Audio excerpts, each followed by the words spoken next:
যেই বলা সেই কাজ, ঝটপট রেডি হয়ে একদম চলে যাচ্ছি আমরা বাঁকুড়া একটা খুবই পছন্দের খাবার খেতে। মানে আমার তো খুব পছন্দ, আর আমার দিদির ছেলে মানে আমার বাবারও খুব পছন্দ।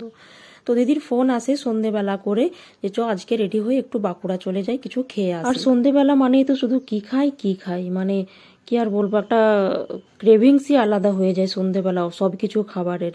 তো এখানে দেখো রাস্তাটা এত সুন্দর লাগছে, আর এখানে দেখো মানুষের কত সমাগম, মানে দু সাইডে আর কি এত মানুষ বসেছিল সবাই আর কি, আর খুব ঠান্ডা হাওয়াও চলছিল। রাস্তাটা জানা থাকলেও মানুষগুলো তো ছিল অজানা।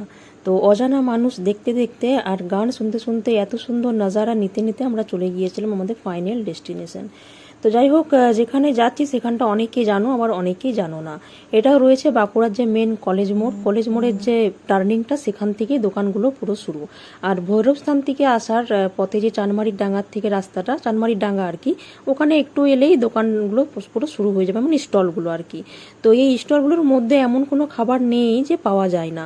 তো তারই মধ্যে ওখানে রয়েছে একটা পিৎজার স্টল, যেখানের পিৎজা আমার খুবই পছন্দ আর খুবই ভালো লাগে। তো এখানের পিৎজা অনেকে খাইও, আমি অনেকের ভিডিও দেখেছি, আমার একটা লং ভিডিও ছাড়াও আছে আমার পেজে আর কি। তো যাই হোক, আজকে তো আমি মানে শর্ট ক্লিপ একটা নিয়েছি বাবার সঙ্গে যে একটা মজা করে খাবো। তো সেই গরমা গরম পিৎজা আমাদের চলেও এসেছে এখানে। তো চলো ঝটপট করে আমরা খেয়ে নিই, আর তোমাদের সাথে একটু আমার আনন্দের মুহূর্তটা শেয়ার করলাম বাবার সাথে কাটানো। তো তোমরাও চাইলে আসতে পারো, আর এখানের পিৎজা খুবই সুন্দর আর কি, খেয়ে দেখতে পারো।